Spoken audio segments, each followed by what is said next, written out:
भानगढ़ राज्य के सोनपुर गांव में भयंकर सूखा पड़ा हुआ था।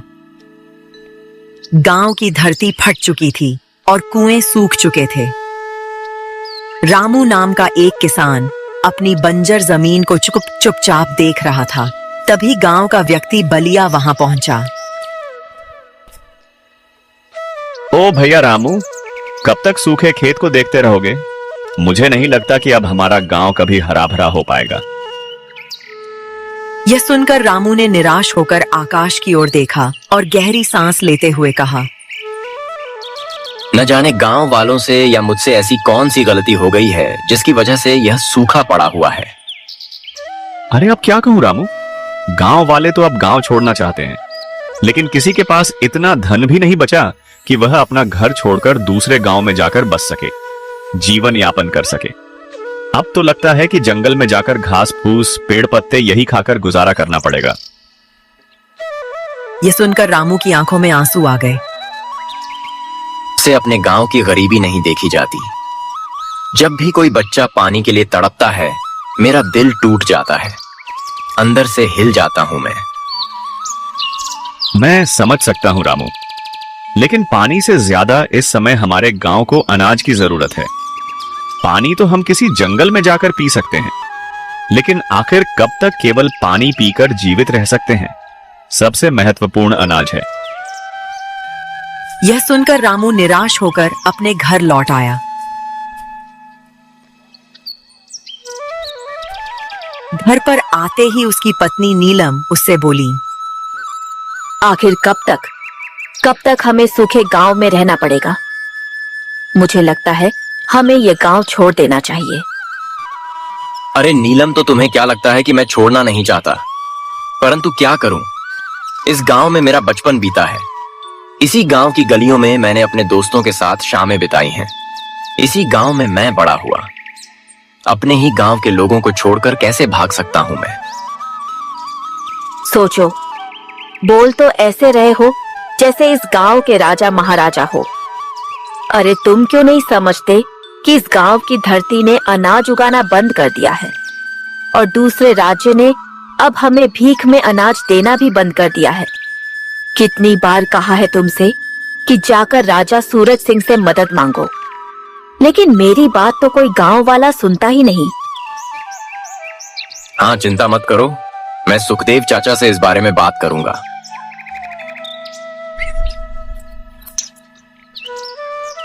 अगले दिन रामू सुखदेव चाचा के पास चला गया।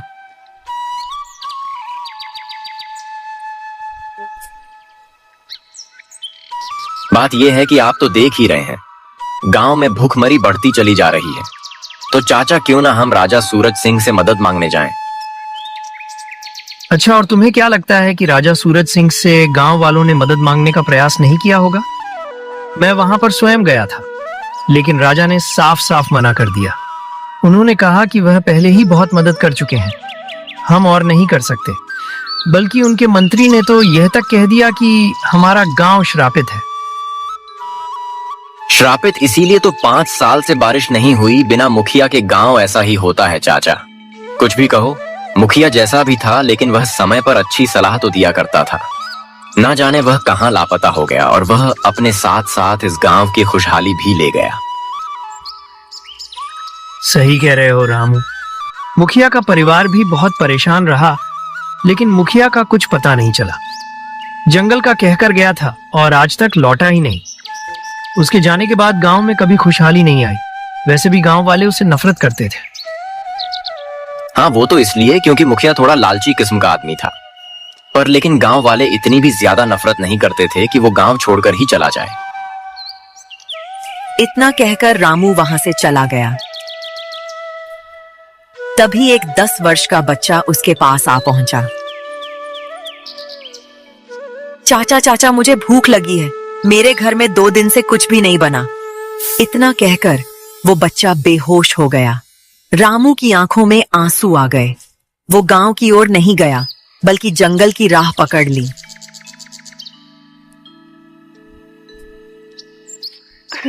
एक पेड़ के नीचे बैठकर फूट फूट कर रोने लगा और आकाश की ओर देखकर बोला, हे भगवान, हे भगवान, मुझसे मेरे गांव की गरीबी नहीं देखी जाती। भगवान, कुछ मदद करो। भगवान, कुछ मदद करो।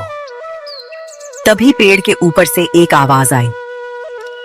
समझ ले तेरी भगवान ने सुन ली। रामू चौंक गया। जैसे ही उसने ऊपर देखा, एक विशाल चिल उसकी ओर देख रहा था। चिल को देखकर रामू डर गया। आहा हा हा, मुझे देखकर डरने की जरूरत नहीं है रामू। कुछ देर पहले तुम भगवान से प्रार्थना कर रहे थे। तुम्हारी आंखों में गांव के लिए आंसू देखकर मुझे बहुत अच्छा लगा। लोग तो अपने लिए रोते हैं, जो दूसरों के लिए रोते हैं ना, वही सच्चे दिल वाले होते हैं। ऐसे लोग संसार में दुर्लभ होते हैं। वो तो ठीक है, लेकिन कौन हो तुम? और तुम तो चिल हो, फिर मनुष्य की भाषा में कैसे बात कर सकते हो? हाँ, तुम जरूर कोई तांत्रिक या तंत्र मंत्र करने वाले जीव हो, है ना? नहीं नहीं, ऐसा कुछ नहीं है। मुझे बस अपना मददगार समझो। अरे लेकिन तुम मनुष्य की भाषा में कैसे बात कर सकते हो? ओहो, अब यह बताने का समय अभी नहीं है मेरे पास। समय आने पर तुम्हें सब पता चल जाएगा। रामू बुरी तरह से डर गया और डरते हुए भागता हुआ अपने घर की ओर लौट गए।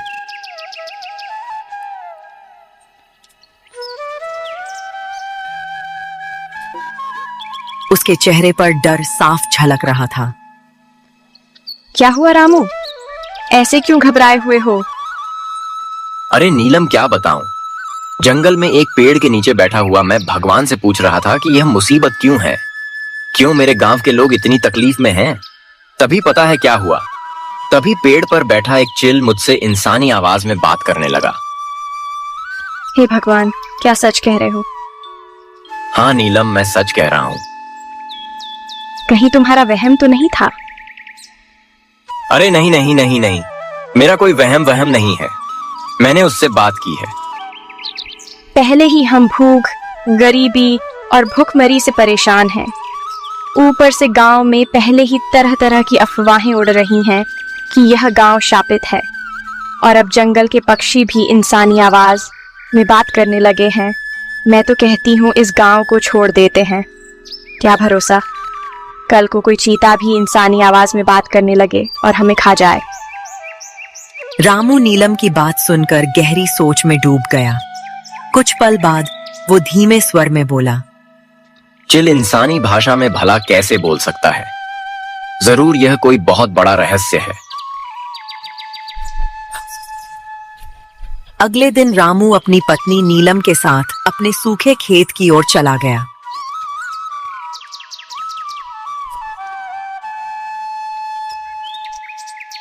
कब तक इस बंजर जमीन को देखोगे? अब तुम्हारी किस्मत में हल चलाना नहीं लिखा। ऊपर वाले ने जैसे गांव पर रहमत बरसाना बंद कर दिया है। नीलम का वाक्य पूरा होते ही रंग बिरंगी किरणों के साथ वही चिल वहां प्रकट हो गया। चिल को देखकर रामू एक बार फिर डर गया। अरे अरे अरे अरे, डर क्यों रहे हो? मुझे अपना दोस्त समझो। ऐसे बात करो मुझसे। क्या हाल चाल है? और मैं तुमसे कहूंगा मैं बढ़िया हूं दोस्त। देखो, कल तुम मेरी पूरी बात सुने बिना ही भाग गए थे।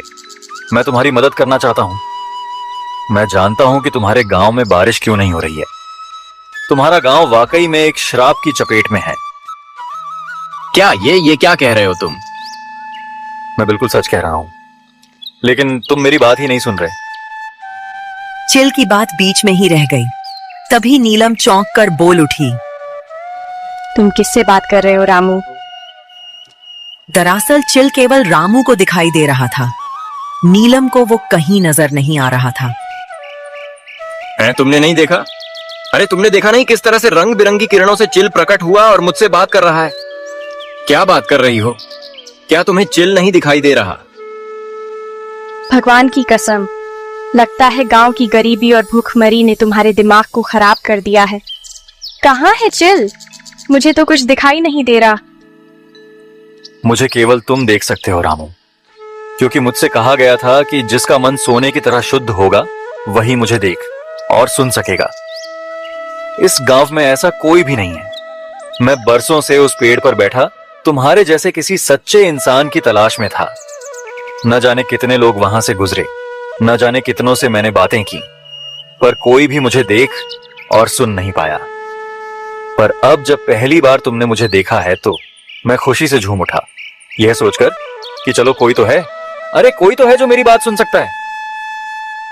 हाँ, अब मुझे तुमसे कम डर लग रहा है। सही बताऊं तो अरे तुम अकेले में किससे बात कर रहे हो रामू? अरे नीलम, ये चिल तुम्हें नहीं दिखाई दे रहा? मैं जानता हूं, लेकिन मुझे दिखाई दे रहा है।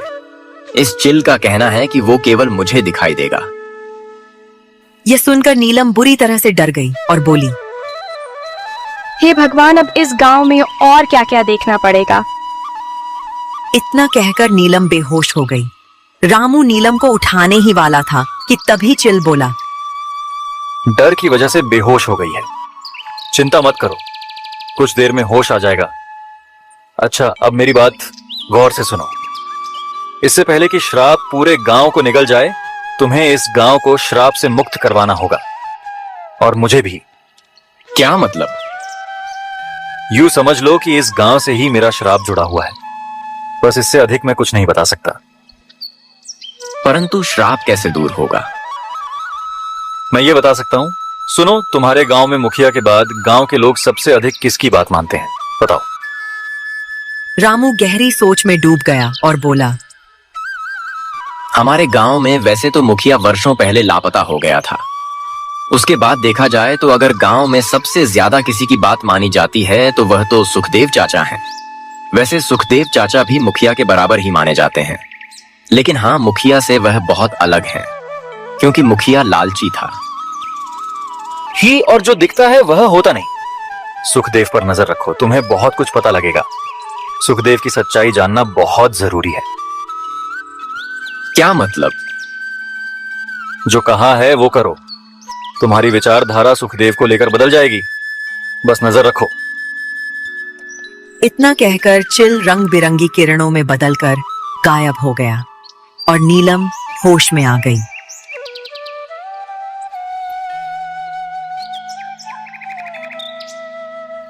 रामू नीलम को सहारा देकर घर ले आया और पूरी घटना उसे बताने लगा।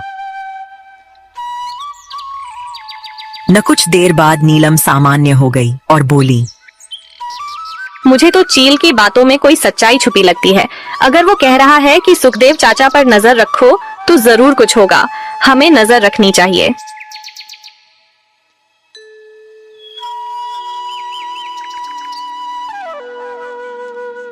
अगले दिन रात के घने अंधेरे में रामू चुपचाप सुखदेव चाचा के घर के बाहर खड़ा हो गया। अंदर सुखदेव अपनी पत्नी आरती से बात कर रहा था। आखिर कब तक हम इस गांव में ऐसे ही रहेंगे? तुम्हारे पास इतना धन है, फिर कब तक गरीब होने का दिखावा करते रहोगे और गांव वालों की आंखों में धूल झोंकते रहोगे? अरे बकवास बंद कर आरती। तुझे पता भी है सारा धन मुखिया के पास है। मैंने उसे सारे धन को छुपाने के लिए जंगल भेजा था। वो ससुरा आज तक वापस नहीं आया। तुमसे बड़ा मूर्ख मैंने नहीं देखा। अपने लालची मित्र मुखिया को पहचान नहीं पाए। वो तो कभी वापस आएगा ही नहीं और हम खाली हाथ रह गए। कितनी मुश्किल से तुमने राजा विक्रम के सामने गांव की भूखमरी का रोना रोकर इतना सारा धन लिया था। सोचा था उस धन से अमीरों की तरह जिएंगे, लेकिन सारा धन मुखिया ले गया। ये सुनकर सुखदेव गहरी सोच में डूब गया और बोला, हाँ, मुखिया लालची जरूर था, लेकिन मेरा मित्र भी था। अगर वह भागने वाला होता तो उसका परिवार आज भी यहाँ क्यों होता? मुझे तो ऐसा लगता है कि जरूर वह किसी मुसीबत में है। मैंने उसे जंगल में बहुत तलाशा, लेकिन कुछ मिला नहीं। हे भगवान, आखिर हमें कब तक यह दिन देखने पड़ेंगे? मत भूल कि वह मुखिया भी राक्षस का पुजारी था और उसी की पूजा की वजह से हमें यह सब कुछ पता चला कि गांव में इतना भयंकर सूखा पड़ने वाला है। और हाँ, उसने यह भी सलाह दी थी कि हमें राजा सूरज सिंह के पास जाना चाहिए और सूखे की भविष्यवाणी को लेकर ढेर सारा धन मांगना चाहिए। अब क्योंकि राजा विक्रम साधुओं का बहुत सम्मान करते हैं, इसीलिए हमने झूठ बोला कि यह भविष्यवाणी जंगल में रहने वाले एक साधु महाराज ने की है। देखा जाए तो सब कुछ योजना के मुताबिक हुआ था। वह धन लाने में हम सफल हुए थे और हम चाहते थे कि अपने खेत, अपनी जमीन जायदाद गांव वालों को मूर्ख बनाकर बेच दें और खजाना लेकर यहां से चले जाएं। पर यही तो गड़बड़ हो गई। जब तक हम जाते हमने सोचा कि खजाने को सुरक्षित रखना चाहिए और मैंने दे दिया मुखिया को कि जा भाई इसको किसी सुरक्षित स्थान पर रख दे। बस इसके बाद से वह कभी लौट कर आया ही नहीं। बाहर खड़ा रामू यह सब सुनकर बुरी तरह चौंक गया। उसके चेहरे की हवाइयां उड़ चुकी थीं। वो दबे पांव वहां से हट गया और सुखदेव के घर से दूर एक पुराने पीपल के वृक्ष के नीचे जाकर बैठ गया।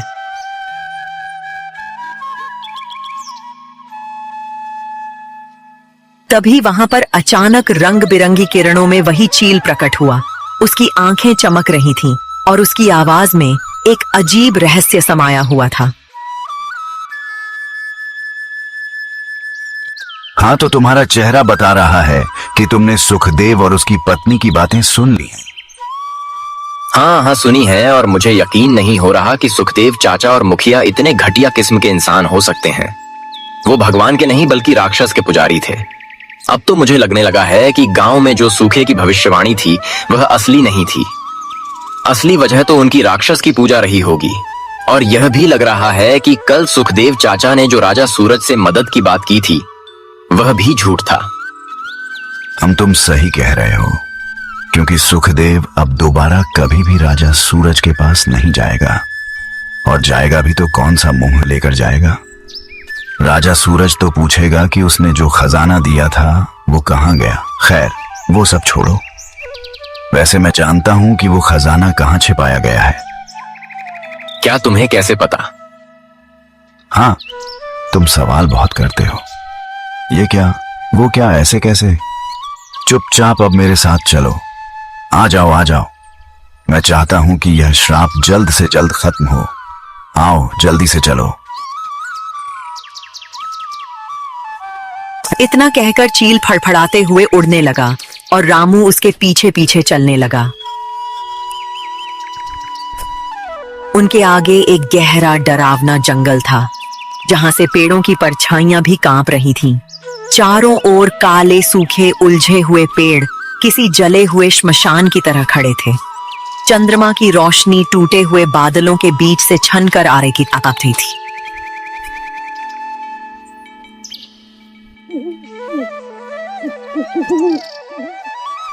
अरे चील, ये जंगल तो बहुत डरावना है। हम किस ओर जा रहे हैं? डर से बड़ा कोई भ्रम नहीं होता। हम गुफा के करीब पहुंच चुके हैं। आ जाओ।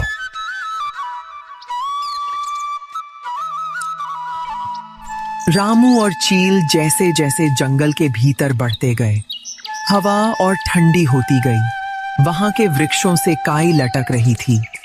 कुछ ही देर में उनके सामने एक विशाल चट्टान आई, जिसके बीचों बीच एक अंधेरी और गहरी दरार जैसी गुफा का द्वार था।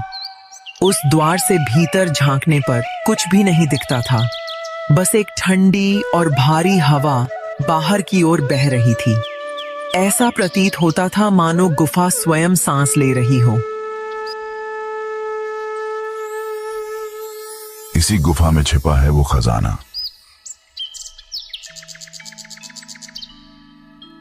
रामू चील के पीछे पीछे उस रहस्यमयी गुफा में चला गया।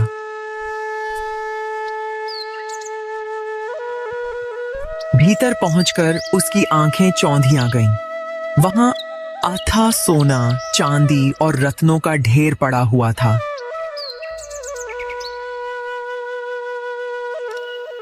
बाप रे, इतना सारा खजाना।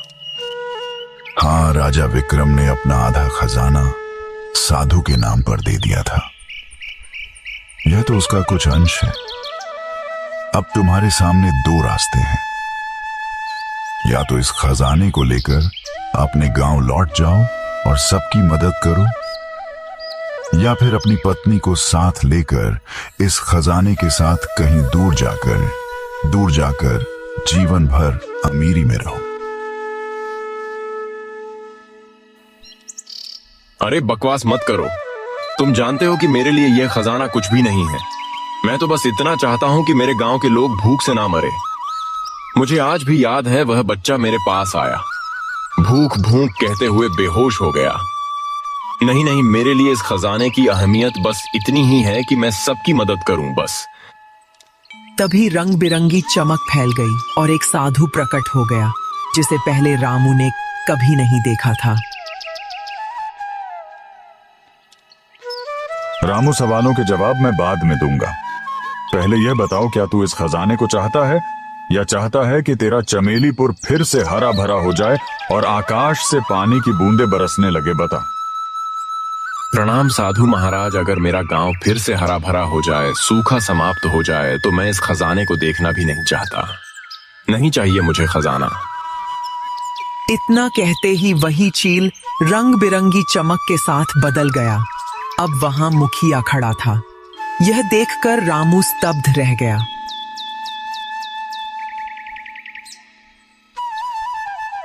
मुखिया जी आप? हाँ, मुखिया ही श्राप की वजह से चील बना दिया गया था। मुझे मुखिया और सुखदेव के बारे में सब पता चल गया था। वो भगवान के नहीं, राक्षस के पुजारी थे। एक दिन राक्षस इनकी पूजा से प्रसन्न हुआ और प्रकट हो गया। राक्षस ने दोनों को बताया था कि कुछ समय बाद गांव में भयंकर सूखा पड़ेगा। उसने कहा कि राजा सूरज से एक भविष्यवाणी के नाम पर खजाना मांगो। राजा संतों का बहुत आदर करता है। बस इसी भौवेखे का फायदा उठाकर मुखिया और सुखदेव ने राजा से आधा खजाना प्राप्त कर लिया। सुखदेव ने ही मुखिया से कहा था कि वह खजाना कहीं छिपा दे। अब मुखिया इसी गुफा में खजाना छिपाने आया था और तभी मैं वहां पहुंच गया। मैंने उसे बहुत समझाया कि असली प्रकोप उसकी राक्षस पूजा की वजह से ही आने वाला है, मगर वह नहीं माना तो नहीं माना। फिर मैंने उसे श्राप दे दिया कि यह चील बन जाए और चील बनते ही मुखिया रोने लगा। तब मैंने कहा था कि जब कोई ऐसा व्यक्ति आएगा जिसका हृदय सोने जैसा निर्मल होगा, वही उसे देख सकेगा, सुन सकेगा, और वो व्यक्ति खजाने तक पहुंचेगा तो मुखिया मुक्त हो सकेगा। और तुम वही व्यक्ति हो। अब चमेलीपुर में कभी भी सूखा नहीं पड़ेगा, निश्चिंत रहो। मुझे क्षमा कर दो रामू। मैं अपने पापों की सजा भुगतने को तैयार हूं। मुझे क्षमा कर दो। रामू ने मुखिया को और खजाने को साथ लेकर गांव की ओर प्रस्थान किया। गांव में पहुंचते ही सभी लोग खजाना देखकर चकित रह गए।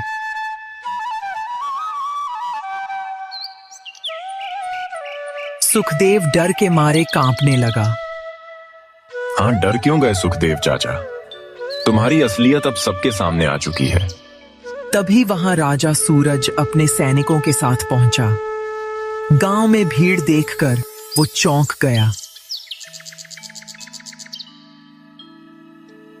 रामू ने राजा को सारी घटना विस्तार से बता दी।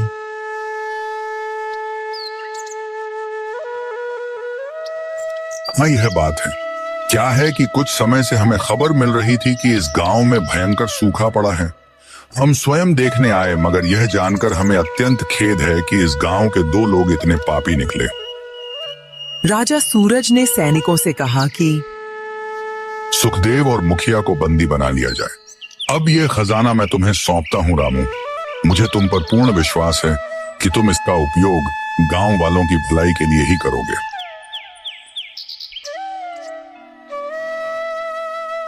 इतना कहकर राजा विक्रम अपने सैनिकों के साथ सुखदेव और मुखिया को बंदी बनाकर ले गया। उसके जाते ही आकाश में बादल घिरा आए और घनघोर वर्षा होने लगी। खेत लहलहाने लगे, तालाब भर गए और चमेलीपुर फिर से हरा भरा हो गया।